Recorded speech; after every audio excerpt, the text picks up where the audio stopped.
Mystère de l'Ancienne Alliance. Vision d'Anne-Catherine Emmerich. Partie 2. Le péché et ses conséquences.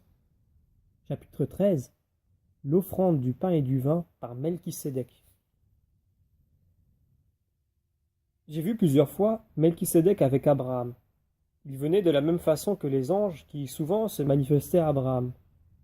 Un jour, il lui ordonna de faire une triple offrande de pigeons et d'autres oiseaux. Et il prophétisa le sort de Sodome et celui de Lot, lui annonçant qu'il reviendrait à lui pour accomplir l'offrande du pain et du vin. Il indiquait aussi ce qu'Abraham devait demander à Dieu dans la prière. Abraham était rempli de respect devant Melchisédek. Dans l'attente de l'offrande prophétisée, aussi construisit-il un très bel autel qu'il abrita sous une hutte de feuillage. Melchisédek, arrivant pour l'offrande du pain et du vin, fit annoncer à Abraham sa venue comme roi de Salem par des messagers. Abraham alla à sa rencontre, s'agenouilla devant lui et reçut sa bénédiction. Ceci se passa dans une vallée au sud de la plaine fertile qui s'étend vers Gaza. Melchisédek vint de l'emplacement où plus tard s'éleva Jérusalem. Il avait avec lui une monture grise, très rapide, à l'encoulure courte et trapue, très chargée. D'un côté, l'animal portait un tonneau de vin aplati sur la face qui touchait le flanc de la bête.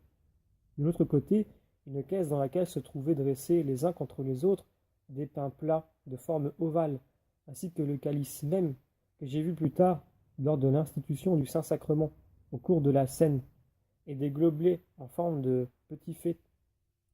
Ces récipients n'étaient ni en or ni en argent, mais comme d'une pierre précieuse translucide, brune, ils me paraissaient avoir poussé comme des plantes, et non avoir été fabriqués de main d'homme.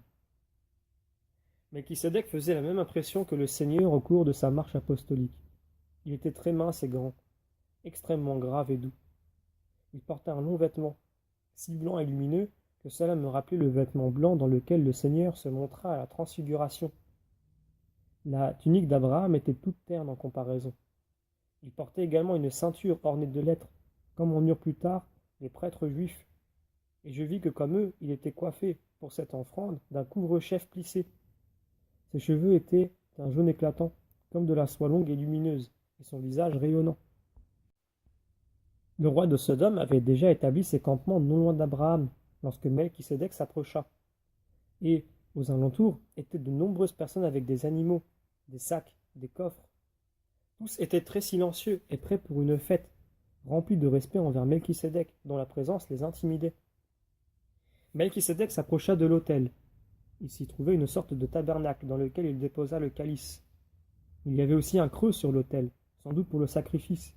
Comme à chaque cérémonie d'offrande, Abraham avait disposé les ossements d'Adam sur l'autel, une relique que Noé avait déjà avec lui dans l'arche. Devant ces reliques, il suppliait que Dieu voulût bien réaliser la promesse du Messie annoncée à Adam. Melchisédek étendit d'abord sur l'autel une couverture rouge qu'il avait apportée avec lui, puis dessus une nappe blanche transparente. Sa cérémonie me rappela la Sainte Messe. Je le vis élever le pain et le vin, les offrir, les bénir et rompre le pain. Il tendit à Abraham le calice qui devait servir plus tard à la scène, afin qu'il y bût.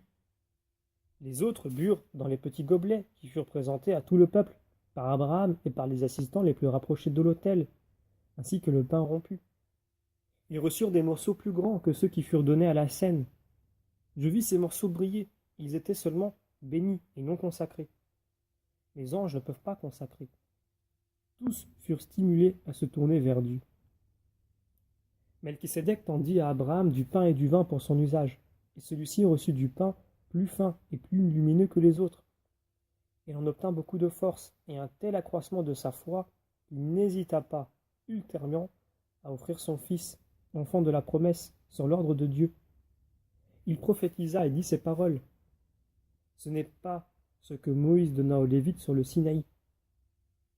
Je ne sais si Abraham lui-même effectua également l'offrande du pain et du vin, mais ce que je sais, c'est que le calice dans lequel il but est celui-là même dont Jésus se servit pour instituer l'Eucharistie. Lorsque Melchisédek donna sa bénédiction à Abraham, lors de l'offrande du pain et du vin, il l'institua prêtre. il prononça sur lui ces paroles. Le Seigneur dit à mon Seigneur, siège à ma droite. Tu es prêtre à jamais selon l'ordre de Melchisédek. Le Seigneur l'a juré et ne s'en dédira point. Donc, nous pouvons retrouver ce passage dans le livre des Psaumes, chapitre 110.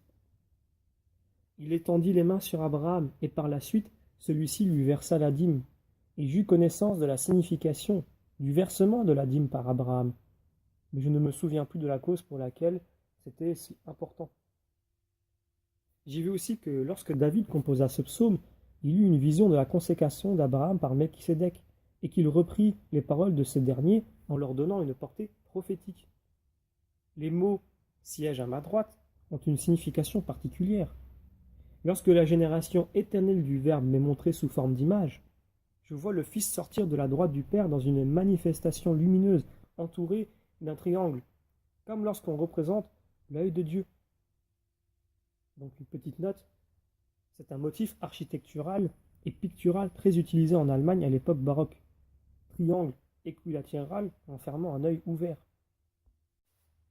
Dans le sommet du triangle, je vois le Saint-Esprit, mais cela est inexprimable.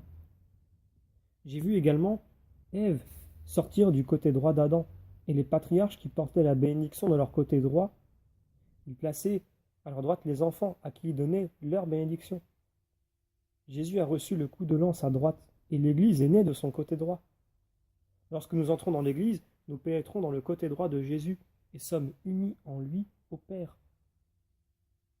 Je pense que la mission de Melchisédek sur la terre fut achevée avec cette offrande et la consécration d'Abraham, car je ne vis plus jamais par la suite. Il légua le calice et les 6 gobelets à Abraham.